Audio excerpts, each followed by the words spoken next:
Hello, and welcome back to the Alexander Society. I'm your host, Bjorn Gunnarsson, joined by my friend and co-host, Ethelwald the Lame. How you doing, Ethelwald? Well, I'd rather be called the lame than a gooner. No. Gunnar's son. My father was Gunnar. Either way, goon in your name does not sound fun. Well, it's not like it was nominative determinism, okay? Come on, you can't hold that against, shut up. So how are you doing, Bus? I'm doing pretty good. How about yourself, best buddy? I'm doing all right. I'm doing better tonight. This week was so fucky. So for the first time ever in my life, I was actually like having trouble sleeping, which is not like I've always been blessed with being able to sleep fine.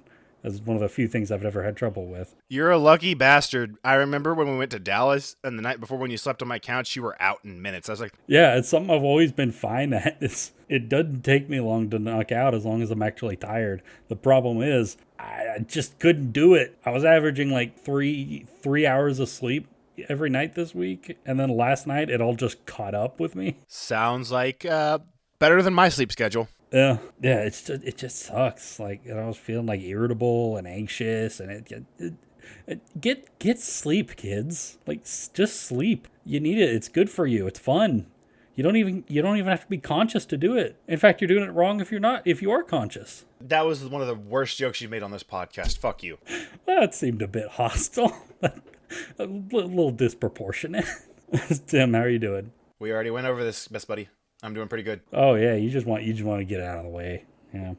Don't want to talk to your old pal. I would rather have it off air when we talk shit, but it's just another week. It's not like anything major happened. Oh, I did have something interesting. Not interesting, but so I bought a tea set, like a Chinese tea set, because the way you make Chinese tea seemed like it would be super meditative, like really, and it actually is. I tried it with my little brother a couple weeks ago because he got a set already.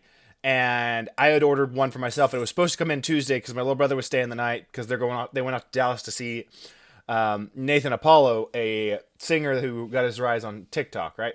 Mm-hmm. It's for their, I think it's their 2-year anniversary, him and his fiance. And the tea set part didn't show up, but my tea that I ordered at the same time did. I ordered off Amazon, so it's whatever.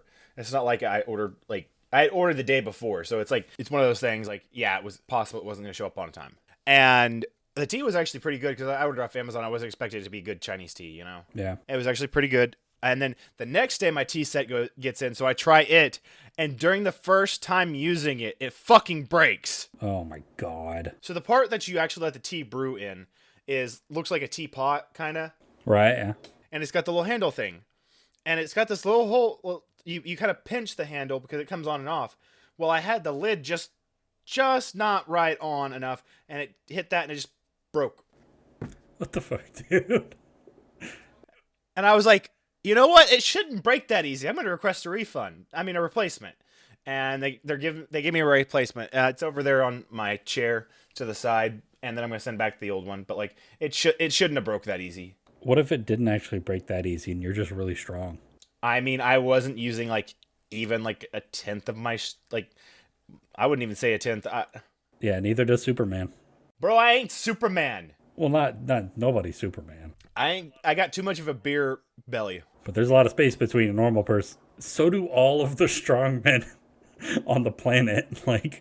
Have you seen the guys who win the strongest man competitions? I don't. Yeah, I've seen what they look like. I don't want to be like them. Yeah, they look like Thor from God of War 2. They look like a historically accurate Thor. A historically accurate... Well, hold on. Historically accurate Thor does not exist. I meant historically accurate to the lore. Lore accurate Thor. Yeah, no, I was fucking with you. So what are you drinking tonight, brother? Yeah, I know. We are all discombobulated out of order. Okay, so for my sipper, full disclosure, because I was averaging 3 hours of sleep a night, I couldn't will myself to. I had to go to the grocery store, and they didn't have anything good at my little neighborhood Walmart. So and I just didn't have the energy to do anything else. So I just went straight. I got there, came straight home, and so yeah, I pulled out some leftovers. So I'm pulling back out Diamond in the Buff, the Vienna Lager from Skydance Brewing. It is 5.2. It's a 16-ounce can. It has a really pretty artsy looking can on it. Yeah, label. I really like it. It's really simple. Really simple. I like simple beers. And for my shooter, I'm just going straight hit with this. It's not it's cheap hick shit. It's Old Forester Kentucky bourbon. It's like same. It's like one level below Jack Daniels. It's not anything special. It's 86 proof. That is 43. Yeah, 43%. Sounds like it'll be fine. Yeah, it'll do its job. It'll be fine. Tim, what are you drinking? So Tim made a fucky wucky and did not look at the actual label of the can and only looked at the part that described the flavors on this prairie drink. And that's why it wasn't used last week, because he felt like that would be very, very poor taste. Yeah, this is a fucking weird can. I don't know what they were thinking, but it's called Hollaback Girl. It is a sour ale with banana, mango, passion fruit, and pineapple, and we're not going to talk about the label, because the label is kind of racist. Yeah, it's even got the thick lips. It's crazy. It is very racist. Yeah, I don't know what they were thinking with that one. I don't either. I might not buy another prairie ale as much as I love them. Yeah, that. And then because I forgot I didn't have any new liquor for this week. We're visiting Mount Gay again. Oh wait, Hollaback Girl is 6%. And then Mount Gay, it's rum, 40%. It's been on the podcast on both of us many times. Yeah, my favorite rum of all time. So Tim, you want to get in the rules? Yes, sir. So here in our illustrious society, we abide by an ever-changing set of rules. Rule number 1, every time Derek says this might have happened, we take a sip. Rule number 2, longboats are mentioned, 3 sips. And number 3, every time somebody pays a Viking not to do something and that Viking turns around and does that thing, what are we going to do, Tim? We're going to take a shot. That's pretty wordy, kind of like it feels like a lot of words all at once. Yeah, but it gets the idea across. I mean, yeah. Cheers. Oh, what do we... No, we got to say scold. Scold. So, here's the thing. This story was originally supposed to be about Ragnar Lothbrok because I wanted to do a story about Vikings. Fucking Vikings! And I knew he was a big famous Viking. And so I started reading about Ragnar Lothbrok, and I realized that, this guy might not have actually been real.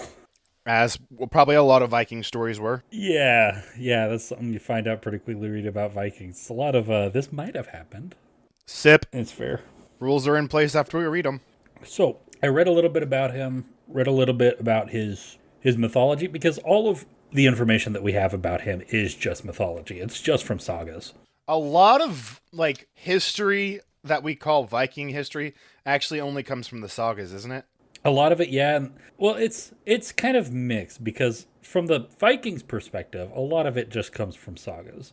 But we do have more information from the people that they raided and pillaged, which is equally unreliable because, that's the people that they raided and pillaged. They're not going to paint them in a good light in their histories. Obviously not. It's like you hear stories in the Anglo-Saxon chronicles and places like that where they're like, yeah, they used to eat babies. They just steal your babies and eat them. No, they didn't. They didn't do that. It's in the histories. It's the only information we have to go off of, but I can tell you for certain they didn't eat babies. That's not a thing they did. That doesn't seem like something the Vikings would do. It's something that demons would do, though, and that's how these people viewed the Vikings. Which is, there's a hint of truth in every one of these lies. That's the weird thing. So, this was originally supposed to be about Ragnar Lothbrok. I kind of scrapped that pretty quickly. So then I thought, well, what if I just did it about his sons? I did about the Great Heathen Army and the conflict in England. And that's what most of our story is going to be about. But here's the thing, though. What I've really discovered through reading about this is that the main character of our story is not any one single person or any one single group of people. The main character of our story is the nation of England. Fuck the English. Fuck the English. And here's... Did you... Okay, so, funny story. Have you heard... But I think he blew up after you left TikTok, but have you heard of a TikToker named Keith Lee? He's a former boxer that started doing food reviews just to kind of highlight, small local businesses, kind of. And he blew the fuck up, and he's like huge. He's like the biggest TikToker who reviews food. And he went to London, and the English were losing their shit because basically he just started ragging on, like, not like just as in to hate the English, which I'm all for, but like every place he went to get English food sucked. Yeah. And the English were losing their shit. Oh, yeah, great. Fish and chips, again.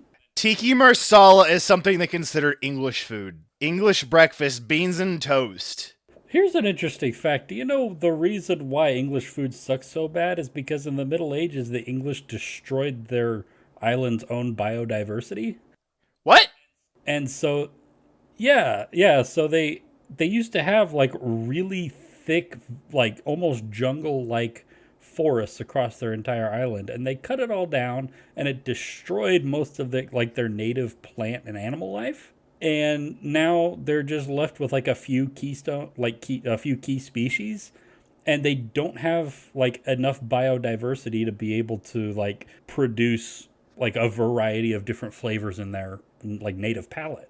And so that's a big reason why English food sucks so much. Is the reason why the best food in England is stuff that they imported when they had the empire. Colonized. Yeah, so that is utterly unsurprising. But yeah, the story of the Viking conquest and settlement of England is the story of how England came to be. Before the Vikings, we didn't have England. After the Vikings, we have England. And that is, I think, the story that I want to try to tell tonight. The birth of England. Who'd have thunk it? Let's start out at a little island monastery in northeastern England in a region called Northumbria. This place is called Lindisfarne. Lindisfarne is a really pretty place. The island is just off. It's just a few hundred meters off the coast. It's only partially an island for half of the day. It's an isthmus when the tide goes out. So because it was idyllic and it was relatively isolated, some monks thought that it'd be a good idea to build a monastery there, and so that's what they did. And so eventually, that monastery gets this guy by the name of Cuthbert, who becomes the bishop of Lindisfarne, and he's in charge of the monastery. He does a few things that I'm not really going to get into here, but eventually Cuthbert becomes a saint, and Lindisfarne is now considered holy. Just does some shit and it's a saint. It's no big deal. Yeah, so because this place is now holy, it was the diocese of a saint, a lot of people come from around England to go on pilgrimage here. And what do pilgrims do whenever they go somewhere? Keep in mind, pilgrimage was essentially the medieval version of tourism. They spend money. And so because they come to this place, they give a bunch of donations to the monastery.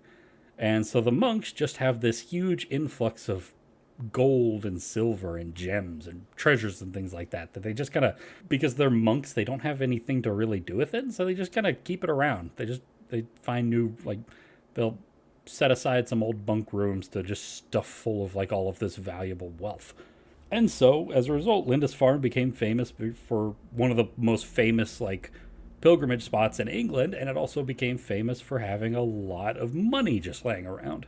A lot of money, and the only people who live there are monks who are pacifists. Sounds like it's rife for the Vikings to come and take it. Yeah, you can already see where this is going. This is a quote from the Anglo-Saxon Chronicles, which is a collection of writings on the, basically the official records and the official histories of the courts of England in this period of this era of time.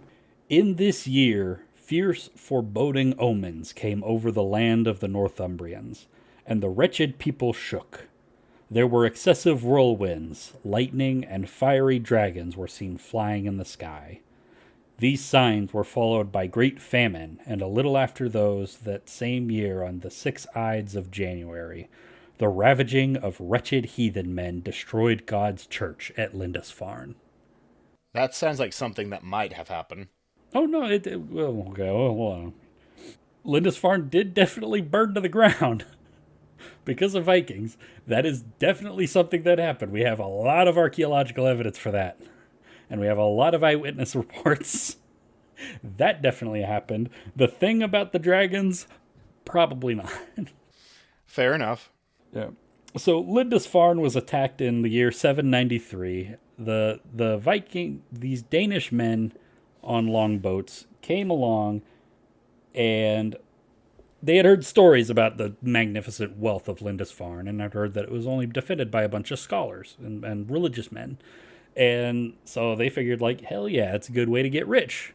And so that's what they did. They came, they killed all the monks, they burned down the building, and they took off with all of the loot. And all of England lost their fucking minds. This was like medieval English 9/11. It was so bad. Oh, damn. This, and it only gets worse. Imagine if right after 9/11 Al Qaeda invaded the US and conquered half of it. Fuck. That's how bad this gets. Just imagine the racism we would be seeing today if that had happened during 9/11. Like, they already are pretty racist against Middle Eastern people. I couldn't imagine how bad it'd be now. Oh yeah, there'd be pogroms, like full blown like lynchings and shit. Like, it'd be bad. So, this attack on the monastery at Lindisfarne is kind of used as the symbolic starting point for what we call the Viking Age. And that is the age when a bunch of Scandinavians decided that they were going to go out on their boats and find new places around the world to... What kind of boats? Longboats. Three sips. So all these Scandinavians just started around this time, just started going out and exploring and colonizing and plundering, and also doing a lot of trading as well. Like, it wasn't always just, burning stuff down and desecrating images of Christ and carrying off loot in the form of women and slaves. Sometimes they hey, I've got a cool rock here. You want to give me some beads? Sometimes it was like that. Good old bartering system. So, why did they do this? First thing we have to ask is, what is a Viking? First and foremost, let's get something out of the way. I'm sure you know this. I'm sure a lot of our listeners know this, but we really need to get it out of the way. Vikings were not an ethnic group. They were not a nation. It was more like a job title. Yeah, kind of. It started out as it was a word used to describe an activity. It's like running, or like biking. Like, there are people who bike, they go out biking, they are bikers. Their nation or ethnicity is not, they're not ethnically a biker. And then sometimes people were able to do it professionally and it becomes their job, and that's how it becomes a professional biker. And that's kind of what happened to Vikings. It started out as a pastime, as a hobby, and it eventually turned into a way of life.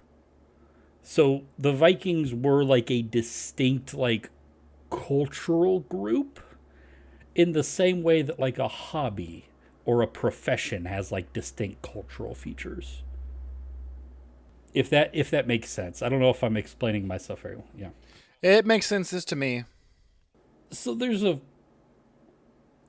what exactly is a Viking? A Viking is somebody, they're kind of a pirate a little bit. Kind of a pirate, kind of an explorer, like like the heroes from like old tales and legends that would just go out like looking for something to kill. There was a little bit of that. They did a lot of trading, so they were also kind of traders as well. They would take a bunch of like stuff that they had in Scandinavia, and then they'd go out to these new places and they'd find some new stuff that they wanted as well, that they thought they might be able to sell for a profit back in Scandinavia, and they'd trade for it. And then they'd take it back, they'd sell it, and they'd get rich off of it. That was one way to be a Viking. Although the most famous way to be a Viking is to find somewhere rich that is very lightly defended and kill everybody there and take their stuff. Yeah. Rape and pillage. And the kind of stuff that they usually like to take, besides like gold and silver, were Well, to be completely blunt, people, Scandinavia had a thriving slave economy, though it was a little. That's I knew they took people like as slaves at the time, but I didn't know there was like a full on economy. But it makes total sense. Oh yeah, absolutely, and as with all, as we always have to mention when we talk about like forms of slavery. This is not. It's not. I'm not saying this is better than chattel slavery, but it's not the same thing as like the slavery that people think of here in the U.S. It was not necessarily hereditary. Sometimes it could be, but not usually. So, like, if you took a slave, you took them back with you to Scandinavia. When their kids were born, they weren't considered like property or servants. They were kind of just considered part of the clan. Interesting. Yeah, they were kind of just being raised in the culture, and so they could kind of raise them up to just be like just be Norsemen. They could be raise them up to be part of the part of the clan, part of the family unit, and so this was very often much to the horror of their parents because if you're a Christian who's taken as a slave and you see your child being raised as a pagan, you're firmly of the belief that your child is going to burn in perdition for worshiping false idols and demons.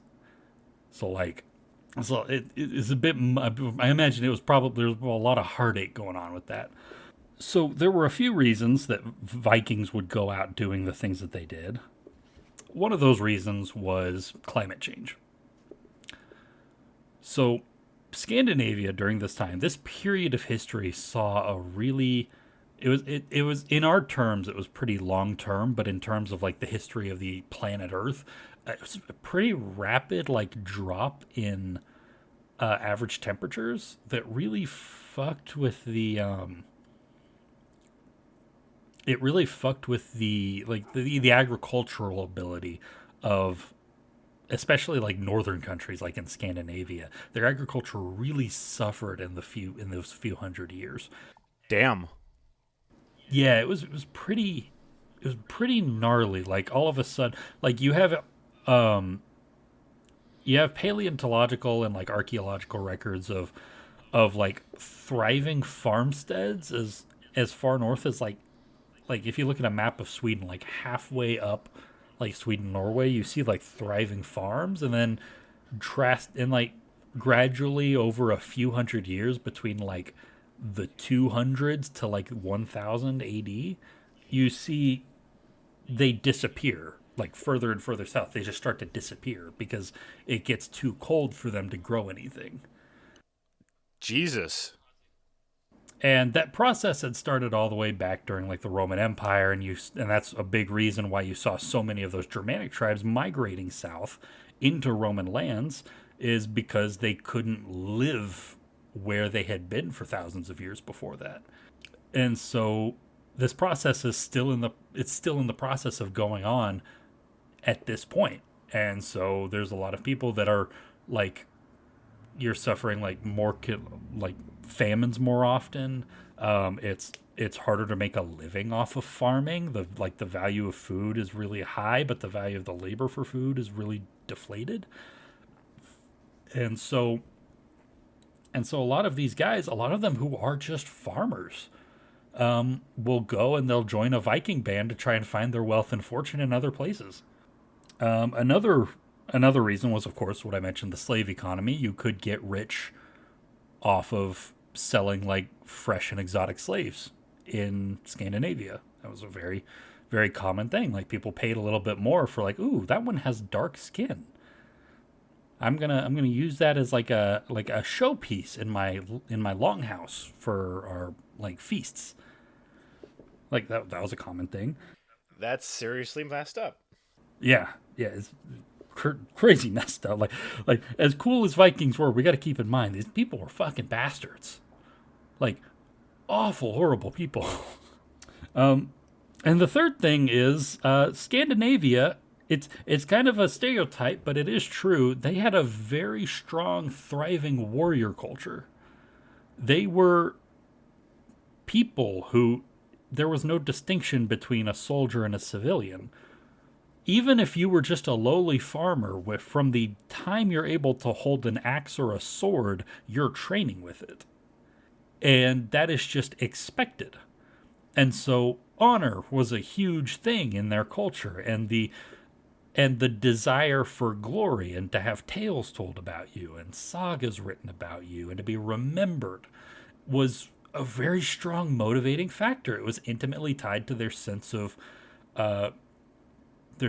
being, their connection to their gods, and it was a big part of their masculinity as well. So that's a no small part of this whole process was just the fact that it's an entire population of people that have been raised to believe that their egos can only survive if they go out killing. So whenever they did go out raiding, this is basically how a Viking raid would go. They loved hit and run tactics, and they were really good at it. And they were really built for it because specifically they have this thing that I'm going to be mentioning a lot in this story: longboats. 3 sips. 3 sips. Yeah. So, because of the nature of where they lived in Scandinavia, it's all coastline. Like, 90% of all people in Scandinavia during this time lived within walking distance of the coast.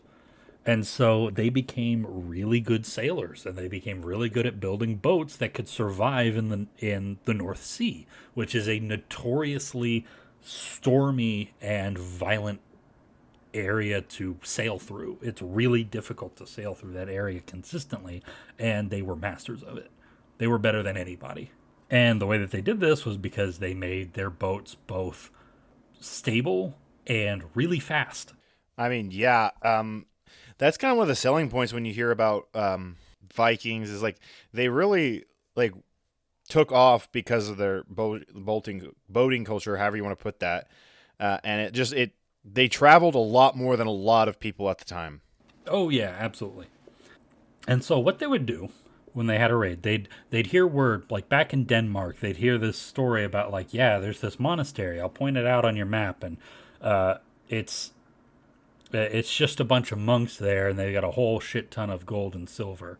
And so they'll be like, hey, that sounds pretty good. They'd get a whole bunch of guys together. They'd get on their boats. They'd sail over, and they'd find the place where they were going. They'd loot it all, and then they'd go back, and they'd get rich off of it.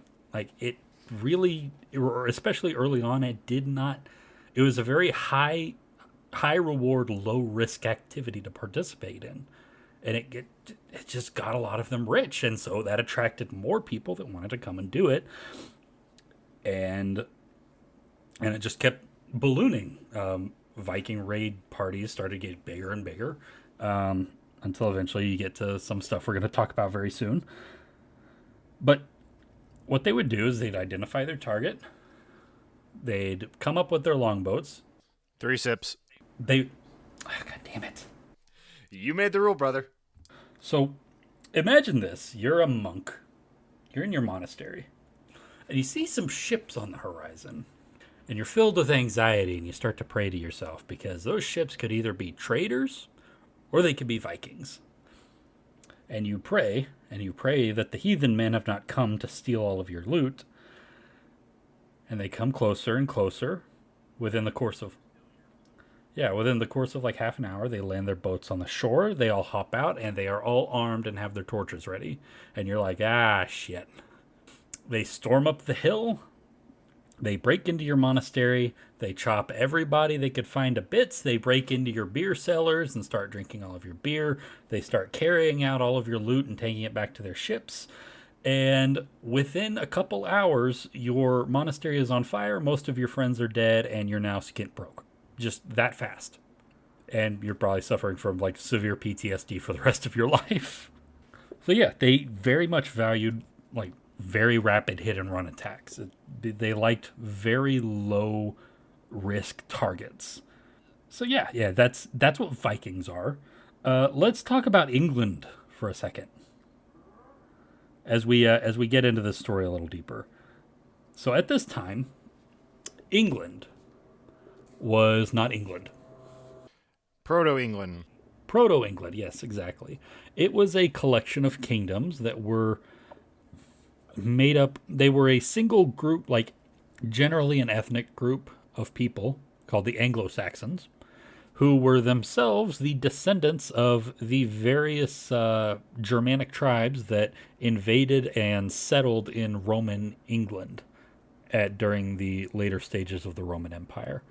Specifically, by if you couldn't tell by the name, the Angles and the Saxons were the two big ones. And so over the centuries, eventually their cultures kind of blended and meshed until they became like one general ethnic group. And those were the Anglo-Saxons. But they were not a united people. They were divided amongst a bunch of smaller polities and landholdings. But the four big ones that are really important to our story are the Kingdom of Northumbria, East Anglia, Mercia, and Wessex. Okay. Wessex is the only one that sounds familiar. Yeah, that's appropriate because it was the one that had the longest staying power. Later on in this story, Wessex becomes before London becomes the capital of England, Wessex is the big, important place where the royal family of England lives. To give you an idea of where this is going. Let's talk about a fucking Viking. Let's talk about, arguably, the first important Viking. Ragnar Lothbrok. Ragnar was, according to saga. Now, here's the thing. Like I said before, we only have sagas to go off of for this guy's life. And we have sagas from 3 different places that all say 3 different things about him.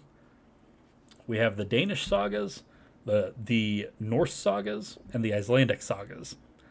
The Danish sagas are most likely the closest to the truth, but even then, they've got a lot of tall tales that are pretty easy to pick out as not true. But I'll be kind of focusing on the Danish sagas for the general outline of his life. So, according to the Danish sagas, Ragnar's father was King Randver of Denmark. Though, like I said, different sagas describe him as having different parents. But the first account of him that pops up in the sagas is when he's already an adult. And it's the story about that one time he went into Sweden and slayed a dragon. Just casually slays a dragon. Yeah. And here's the weird part about this story about him killing a giant snake. This is where he gets the name Lothbrok from. What does that mean? So, Lothbrok translates as shaggy pants. It's Shaggy! Because according to the story, he liked to wear these baggy pants with the fur still on them, like the fur wasn't stripped off the leather, and so they looked all they looked shaggy. It doesn't make it clear how, but somehow in this tale about him slaying this dragon, the pants defend him from the dragon's attack. Interesting. And it's why he's able to kill the dragon. So his shaggy pants saved the day. Yes. And so that's how he got the name Ragnar Shaggy Pants. That's a wild name. Yeah. In a whole story filled with guys named like Blood Axe and the Boneless. And then you look over and you get guys like Shaggy Pants and Bluetooth. And it's just... Scandinavians have always been really funny people. I would say so, because that's some wild naming conventions. Yeah. So Ragnar, after making a name for himself for, killing a dragon, he decides to go out plundering so that he can find his fame and fortune around the world. So the first place he goes is England, where he does some raiding. And then he goes to France, where he does some more raiding, including having a little sit-down chat with the king of the Franks, because he was besieging Paris, according to the story. Here's the thing. Paris was besieged by Vikings during this time. Ragnar was probably not involved. and we don't have any evidence that he was involved, even if he was. So, like, might have happened. And then after raiding northern France, he went off. Is that something that might have happened? Yeah, that's something that might have happened. Sip. You didn't say it outright, but I was like, that's pretty, like, almost the same thing. If I may put in my input, I'd recommend going with the spirit of the rule rather than the strict letter of the rule. That's kind of why I said that. And then after he fucked up France for a little bit, he then went to Ireland and fucked them up some more. Ireland really got fucked by Vikings. It was really bad there for a while. Rip. And then eventually he decided to return to northeast England, where he had started his grand journey, where Northumbria, the kingdom of Northumbria, had wised up a little bit and had an army waiting for him. And so he attacked the Northumbrian army, and his army was beat into the fucking dirt. Yeah, it happened a lot. We have this idea of Vikings in our head as like these berserking super soldiers. They really weren't. They were like man to man, they were slightly better than like your average like Anglo-Saxon peasant, but like not by that much. It's very much a thing that the Viking berserker like became a trope in history, but like again, it just probably wasn't that big of a thing. Like in the way that we think of it as, at least. Oh yeah, the concept of the Viking berserker probably didn't exist and was probably a misunderstanding of people watching Vikings go into battle either drunk or high on fly agaric, which is a hallucinogenic mushroom. Interesting. Yeah. Yeah, those are the two main theories about where the story of the berserker came from, because they weren't really that actually real. So yeah, he got his shit kicked in by the Kingdom of Northumbria, and he was, according to the story, he was captured by the King of Northumbria, and they decided to execute him by throwing him into a pit of vipers. They threw this motherfucker in a pit of vipers? Yep. And according to one story, he was immediately beset upon by the vipers and was no more very quickly. In another story, the vipers detected that he had killed a dragon before, and they were scared of him, and so they left him alone. And so they were forced to take him out of the pit and just kill him the regular old way. Well, damn. Regardless of how it happened, or how it might have happened, if the stories are actually at all accurate, one of the most enduring moments from this scene in his legend are his final words, where he speaks directly to the King of Northumbria. And he says, quote, "Oh, how the little piglets will squeal when they hear how the old boar suffered." That's fucking beautiful. Yeah, it's beautiful, especially considering what happens next when his sons show up. Speaking of his sons, let's talk about the Great Heathen Army. Heathens. Have you ever heard of the Great Heathen Army? Not directly, but I've heard the word heathen associated with Vikings before. Yes.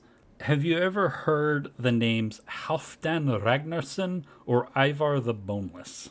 I've heard of Ivar the Boneless, but that's only from watching PKA. They were talking about the show Vikings. Oh, okay, yeah. Yeah, the first season of Vikings is the life of Ragnar Lothbrok. And Ivar was purportedly one of his sons, along with... Okay, so according to the stories, Ragnar Lothbrok had 5 sons. 3 of them, according to the story, when they found out that the way that Ragnar had died, they were all enraged and got together an army that was bigger than any Viking raid they had ever seen, and went out with the purpose of venting their anger on the Anglo-Saxons, just writ large. This wasn't, again, according to the stories, this wasn't just a regular Viking raid for pillage and glory. This was specifically revenge. Now, in reality, probably not what happened, because, like I said, Ragnar might have been real, maybe wasn't. And if he was real, we have no way of knowing if these guys were actually his sons. If they were his sons, they were probably his adopted sons. We have 3 guys to look at here. 3 sons of Ragnar?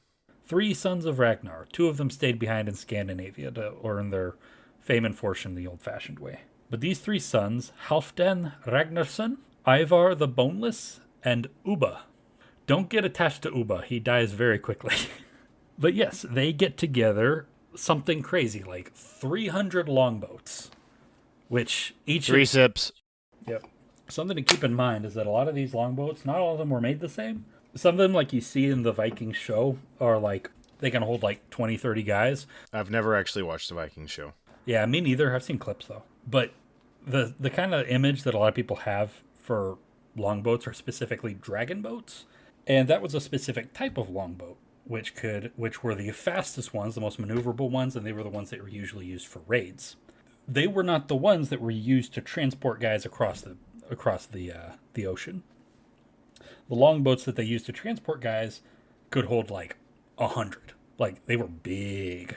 Damn. The Great Heathen Army had a little over 300 of those. Holy shnikes, Batman! This was several thousand guys. And they land in a region in southeastern England called East Anglia in the year 865. And the first thing that they do is they go to the local lords in East Anglia and they're like, hey, we got a big fuck off army here. Give us some money or we're going to go rampaging. By the way, these tributes were called the Danegeld, which literally just translates as Danish gold. And whenever I say Danegeld, I'm referring specifically to people paying Vikings to not sack and raid their lands. And so the Great Heathen Army goes to East Anglia. They demand from the local lords, give us Danegeld and we'll leave you alone. And they're like, sure thing, sounds great to me. And they give them a bunch of money, and then they turn around and they go rampaging anyways. Shot! Yes, sir. Scold. There was this guy. His name was Edmund, and he was the king of East Anglia. So yeah, there was this guy. His name was Edmund, and he was the king of East Anglia. To give you an idea of where this story is going with Edmund, he is now today known as Edmund the Martyr. Oh, damn. They executed our boy Edmund. Not quite yet. He needs to fuck up a couple times first. So Edmund, in lieu of the Danegeld, instead of giving him gold and silver, he's like, hey, if you leave my kingdom alone, I'll give you a bunch of horses. Which, horses aren't very common in Scandinavia, and they didn't build their ships to carry them. So when they got to England, they were, kind of slogging on foot everywhere. So they were like, all right, that sounds good to me. I'd love to have some horses. You're all right, kid. And then they take the horses and they use it to invade the kingdom of Northumbria. So they go north. And using these horses, they are able to sack and capture the city of York, which today is, the biggest and one of the most important cities in northern England. I'm not actually sure what York was called at this time, but after the Vikings take over, they rename it Jorvik, which is where we get the name York today. Interesting. And so they occupy York, and for the next 300 or so years, it is just a Scandinavian city. Because this is where most of the Vikings, they bring their families over, they move into York, and it just becomes a Scandinavian city. They speak Scandinavian languages, they replace all of the churches with totemic longhouses to the Norse gods, and it just becomes a Scandinavian city. You go there and it's like you're in Norway basically for the next 300 years. Wow. So yeah, they capture York. The king of Northumbria then tried to pay them off. So the heathens take the Danegeld, and then they overthrew that king and set up a puppet ruler in Northumbria. Sounds about right. Is that another shot? Did they offer the Danegeld? Yeah, the king of Northumbria came to them and offered them the Danegeld. The Vikings took the Danegeld, and then they overthrew the king anyways. That's another shot. Yep. Scold. So yeah, if you thought that medieval 9/11 was bad, this is making there at this point there is not a clean pair of pants in all of England. I'd imagine not. Because this is the biggest. Because before this point, when you thought of a Viking, you thought of a small group of guys coming to raid a monastery, or to sack a little hamlet. You didn't think a big army that could beat the entire armies of whole kingdoms. That was not a thing that happened. And yet, here they were, and it was very quickly looking like they were going to take over England. And everybody was scared shitless. And so they started to try to set their differences aside, all of these bickering kingdoms. And Mercia and Wessex teamed up in order to try and go on the offensive. They besieged the occupied city of Nottingham, but they weren't able to. They didn't lose the siege, but they weren't able to dislodge the Vikings from it. And the cost of this siege caused the Mercians to just throw in the towel, and they paid the Danegeld and made peace with the Vikings. And so at this point, East Anglia has paid the Danegeld, Mercia has paid the Danegeld, and Northumbria has been overthrown. So all that is standing in the way of complete Viking domination of England is the Kingdom of Wessex. Damn.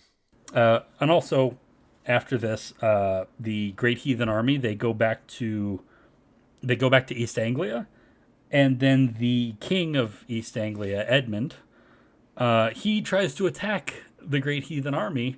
And I don't imagine that goes well for him. Yeah, no. They beat his army into the dirt, they capture Edmund, and then they torture him to death. Sounds about right. Yeah. So at this point, East Anglia is now more or less under the control of this one guy who is kind of like a sub-commander who had kind of risen up in the ranks to kind of become like a co-leader of the army, this guy named Guthrum. And he's going to become important a little bit. Just keep in mind, he's in East Anglia right now, and he's kind of de facto ruling East Anglia. So, in 871, the Great Heathen Army is reinforced by a new army from Scandinavia called the Great Summer Army. And so the Vikings decide that they're going to combine all of these forces together, and they're going to do one big push into Wessex in order to topple them over. And they go in, and they attack the army of Wessex, and they get their fucking teeth kicked in. Sounds about right. They get their teeth kicked in at the Battle of Ashdown. The leader of their reinforcing army, the Great Summer Army, was killed.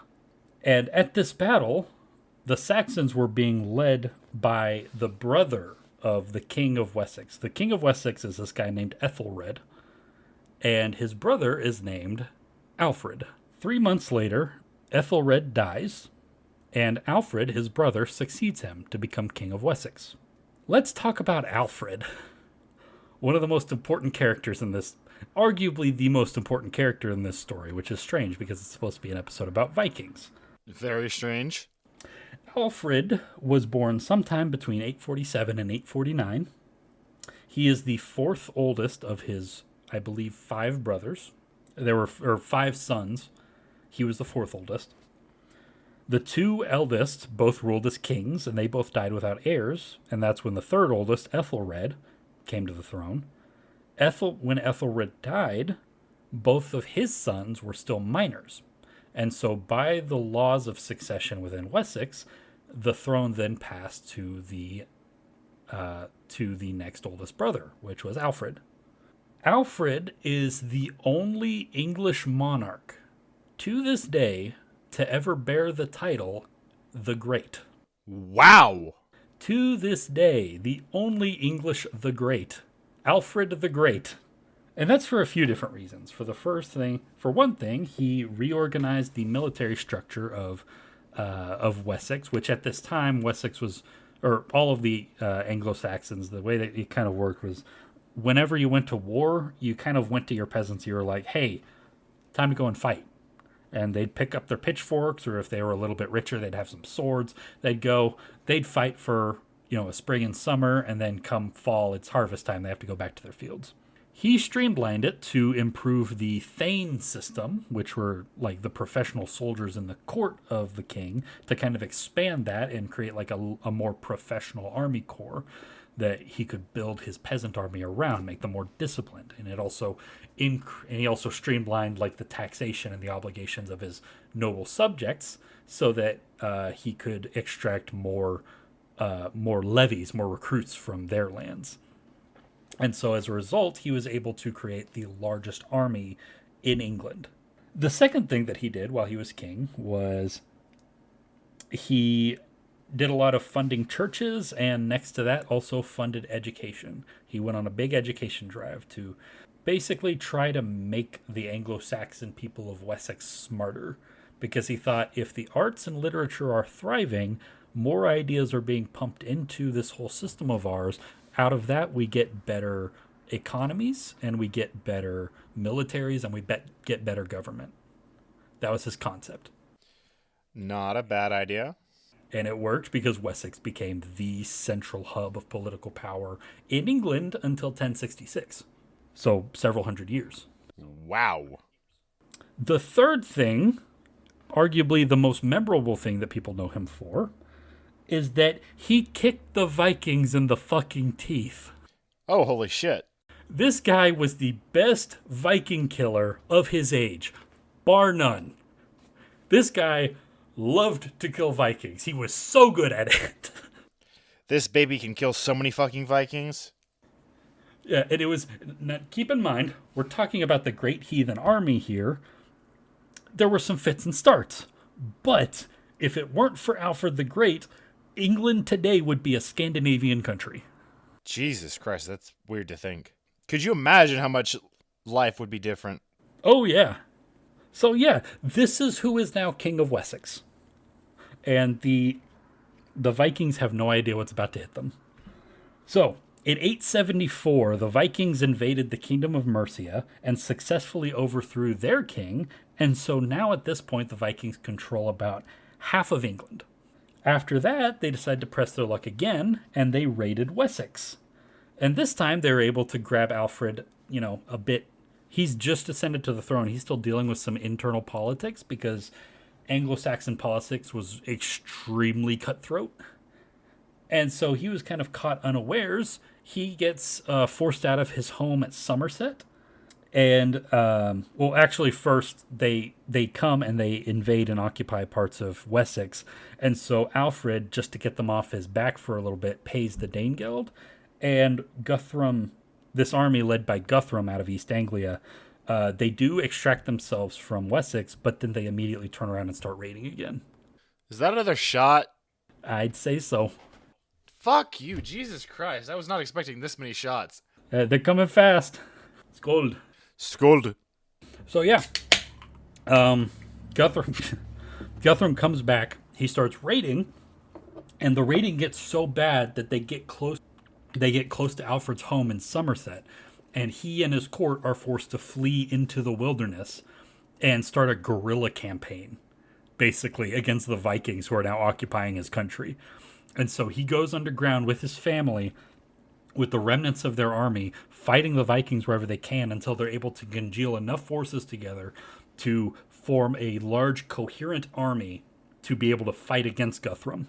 And they finally meet Guthrum and his army at the Battle of Edington in 878 and deal out the nastiest defeat that the Vikings will ever face in their long history.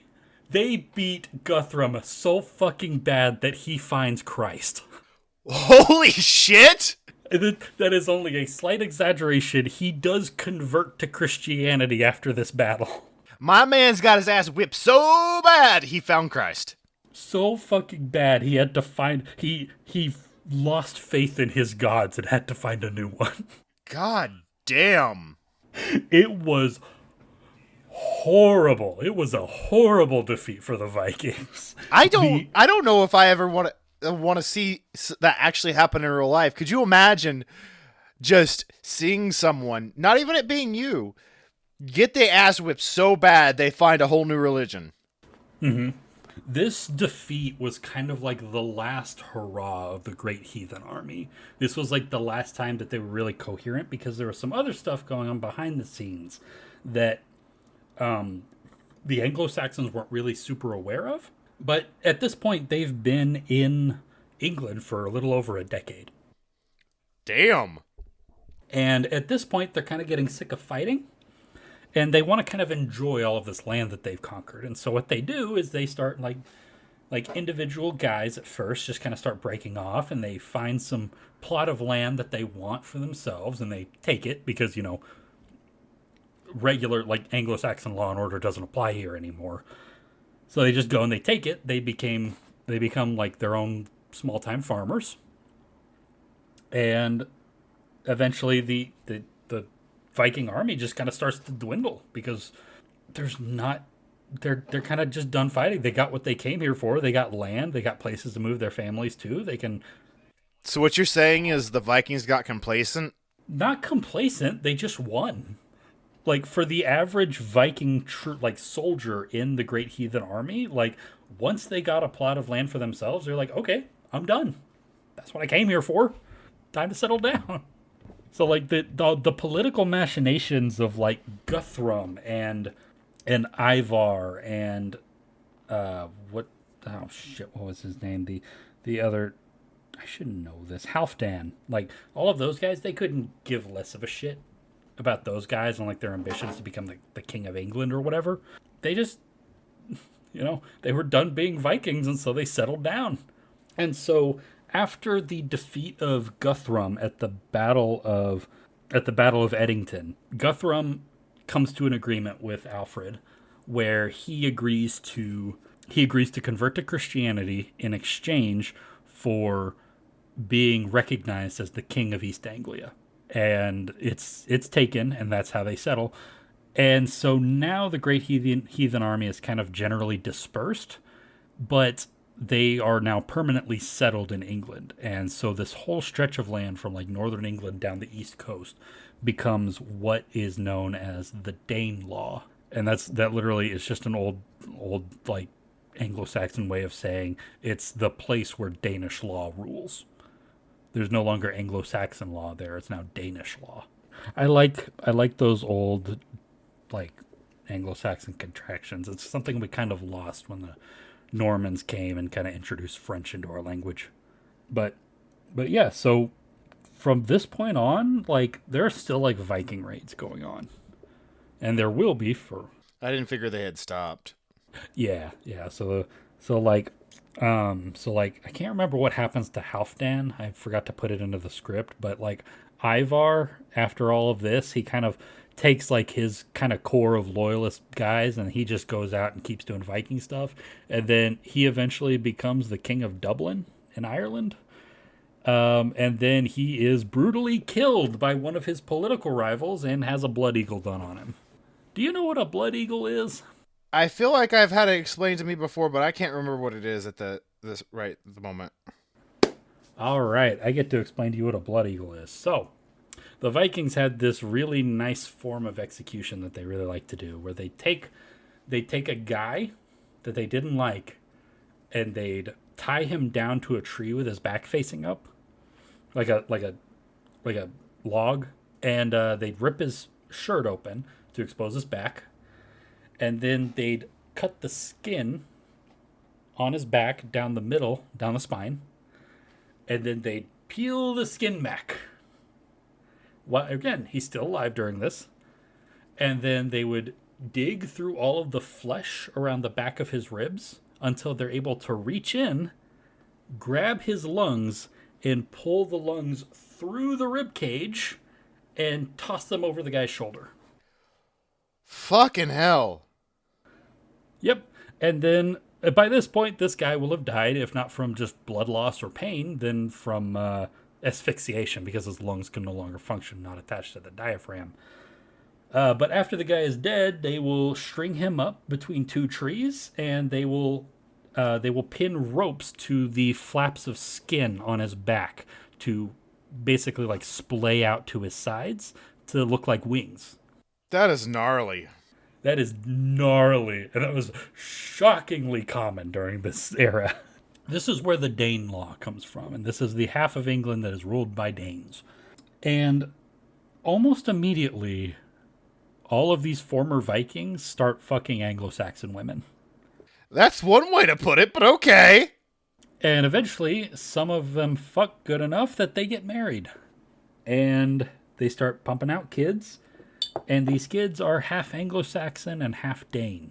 And then their kids are mixed up Anglo-Saxon and Dane, and then their kids are mixed up Anglo-Saxon and Dane. And eventually, the distinction stops mattering, and they stop thinking of themselves as distinct. And so, in all these conquered territories, after a few generations, the difference between a Dane and an Anglo-Saxon kind of starts to become ephemeral, in no small part because almost immediately upon like settling in England, most of these Vikings converted to Christianity. It was a very fast process. And so as a result, even though like after a few generations politically they were still distinct between the Anglo-Saxons and the Danes, but within the Danelaw itself, a lot of them still kind of considered themselves to be like Anglo-Saxon, at least partially. They considered themselves to have kinship with these other kingdoms, even though they were in conflict with them. And so eventually, after a while, like it got to the point where like there were kings sitting on the thrones of like Wessex that had Danish ancestry, and there were Danish kings in like back in Denmark that suddenly had like Anglo-Saxon ancestry. It was all interconnected. They were all mixing together, and the eventually right there at the end, the only real difference between the two sides was that the Anglo-Saxon parts of England were outside of the Scandinavian sphere of influence, like the kingdoms of Denmark and Norway, and the Danelaw was within their sphere of influence. And so eventually what finally brought the Danelaw down was the invasion of the Danish king Canute the Great. And he came in and he conquered all of England, both Saxon and Danish, in the year 1017. And he's an interesting guy. I think I'm going to do an episode on him eventually because he's a version of the Great that I hadn't heard of before. But he eventually becomes the king of England, Denmark, and Norway, and forms what historians call the North Sea Empire. And then, a lot like Alexander the Great, as soon as he dies, it falls apart. Isn't that how a lot of empires are? Yeah, that happens all the time. Yeah, who else did it happen to? It kind of happened to Charlemagne. I guess if you consider Caesar an empire, it kind of happened with him. But yeah, so that was Canute the Great. His invasion and conquest of England in 1017 was kind of the mark of the end of the Danelaw, the end of Danish, like a Danish, Anglo-Danish Saxon people with like their own independent polities in England. After Canute, it all just becomes England. And so after Canute dies, the throne of England passes to an Anglo-Saxon king who also has Viking ancestry. And by this point, the two people have essentially become one. And the last bit of like Scandinavian political influence would be driven out when both in the year 1066, when England was invaded by two different armies at the same time. They were invaded from the south by the Normans under William the Conqueror, and they were invaded from the east by Harald Hardrada, who was the king of Denmark and Norway. Or just the king of Norway, my bad. But yeah, so there was this three-way war going on in England in 1066. And here's the weird thing. All three of these guys were descended from Vikings. Harold Godwinson, the king of the English, the last Anglo-Saxon king of the English, fighting against Harald Hardrada, the king of Norway, who had Viking ancestors, and fighting against William the Conqueror, the Duke of Normandy, who was descended from Vikings who settled in northern France. And out of this three-way war, William the Conqueror comes out victorious, and he establishes the throne of England, based in London, that still exists today. Holy shit. And that is how modern England comes to be. I would have never figured it had like that kind of story behind it. Without Vikings, England does not exist. Damn. Vikings made England come into being, and for that I am now obligated to hate Vikings. If you don't have England, you don't have an America. You're just giving me more reasons to hate hate Vikings, man. I don't know what to tell you. I mean, neither one of us would exist if it weren't for that, though. You're still giving me more reasons to hate Vikings. I mean, fine, I guess. You're telling me I wouldn't have to deal with the pain of existence if it weren't for those fucking Vikings? What about your wife, fucker? Listen, one flickering candlelight in the blackness of a void does not make it less of a void. God damn, this is not poetry hour, sir. But yeah, this was the story of Vikings in England. This is the story of how England came to be, and I hope you've enjoyed it. That was a lot more. I think we've gone over something similar like this. I never think of how the countries that we know of just to be facts of life, like England and all those, came to be. Yeah, that's why I enjoy like the specific era of history that I really enjoy is this kind of era's early medieval history, is because that's a lot of people don't think about, like, where did France come from? Where did England come from? Where did Germany come from? And I really enjoy this era of European history, and it's the big focus of my study as in my academic study, because it is so fascinating to learn like where these things come from that we just take for granted.